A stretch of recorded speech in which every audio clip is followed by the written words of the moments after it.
Salve pessoal, meu nome é Diego Moura. Nesse canal aqui eu discuto sobre educação física, pesquisa, enfim, uma série dessas temáticas. Então se vocês se interessam por esse assunto, só consultar aqui as playlists e não esquecer de se inscrever nesse canal. Bom, vamos lá. O tema de hoje que eu gostaria de conversar é um tema que ainda remete a uma série de dúvidas, que é sobre a BNCC. Então, embora ela já esteja entre nós já há algum tempo, ela ainda é sempre, constantemente, um poço de dúvidas, muita gente perguntando algumas indefinições, na medida que esse documento está em vias de se efetivar completamente nos próximos anos. Bom, então esse vídeo de hoje é para a gente conseguir tirar as principais dúvidas sobre a BNCC. E o que é a BNCC? BNCC é uma sigla para Base Nacional Comum Curricular. A BNCC é um documento de governo composto e produzido por uma série de especialistas através de um processo bem específico, que eu vou falar daqui a pouquinho, e que visa organizar e prescrever todos os conhecimentos que devem ser ensinados nas escolas, sejam escolas federais, municipais, estaduais e inclusive a rede privada também. Bom, então a BNCC ela surge e é homologada agora, nós tivemos a homologação da BNCC do ensino fundamental em dezembro de 2017 e a homologação da BNCC do ensino médio em dezembro de 2018. Bom, nesse vídeo eu pretendo discutir de maneira mais ampla o projeto da BNCC e do que entrar em algumas especificidades. Então, mas se você tem interesse de discutir um pouco essas especificidades, as minúcias de cada um desses documentos, você deixa aqui nos comentários que pode ser que mais para frente eu possa fazer alguns vídeos fazendo um estudo mais aprofundado. Bom, então vamos lá. A primeira questão que eu queria demarcar aqui é que a ideia de uma BNCC, ela não é, de uma base comum, ela não é nenhuma grande novidade.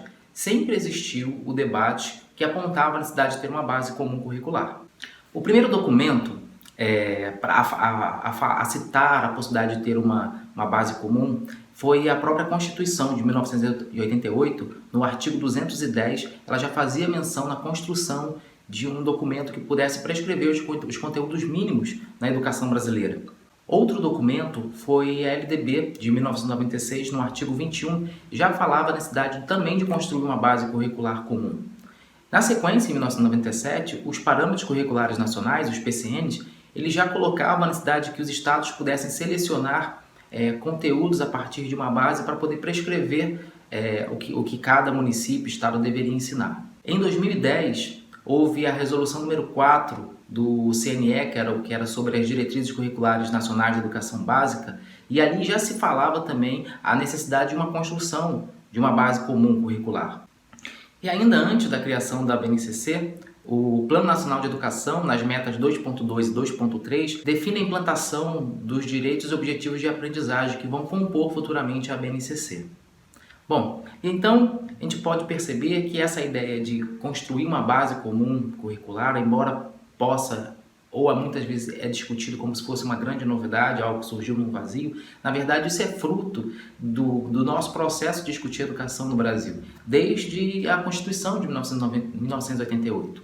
Bom, então nós estamos falando de um processo que já se anunciava a necessidade da construção dessa base. É claro que isso não está em discussão aqui, o documento desta base, o que eu estou querendo colocar é que a necessidade de uma base já era algo que vinha sendo discutido há décadas no Brasil. E foi então que em 2015 se reuniu uma série de especialistas, se buscou fazer para a BNCC um processo democrático que pudesse estar dentre as pessoas que iam compor a base, pesquisadores, que estão envolvidos no debate da educação brasileira há anos, também representantes das redes de ensino dos diferentes estados e municípios, e foi construída uma equipe que ficou responsável na elaboração desse documento. A ideia era que essa equipe pudesse construir um primeiro documento para que posteriormente esse documento pudesse estar disponível na rede para que professores que não tiveram oportunidade de participar destas reuniões pudessem levantar alguns questionamentos para posteriormente serem discutidos, refletidos e até incluídos numa segunda versão do documento. E assim foi feito. O primeiro documento da BNCC ele foi disponibilizado na rede por uma espécie de consulta pública pela internet e diferentes pessoas podiam enviar os seus registros de solicitações de inclusões. E nessa consulta pública pela internet, o documento recebeu 12 milhões de contribuições. Estas contribuições elas tinham como objetivo servir como material para que essa equipe pudesse rediscutir o documento e apresentar uma segunda versão. E depois de todas essas contribuições dos professores, foi construída uma segunda versão do documento.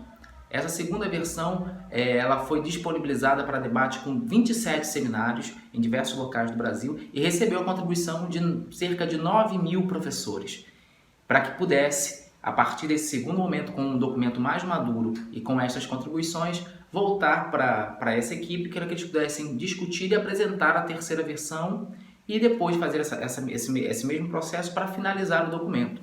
Entretanto, esse período acabou coincidindo com o movimento de impedimento da presidente Dilma e quando assume o presidente Temer, esse processo democrático que estava tendo a discussão, ele é interrompido, as contribuições elas são levadas para essa equipe, a equipe sofre uma série de modificações, então a equipe muda, não há mais essa representatividade toda que tinha anteriormente, e nesse processo democrático de retorno, o que acontece é a finalização do documento.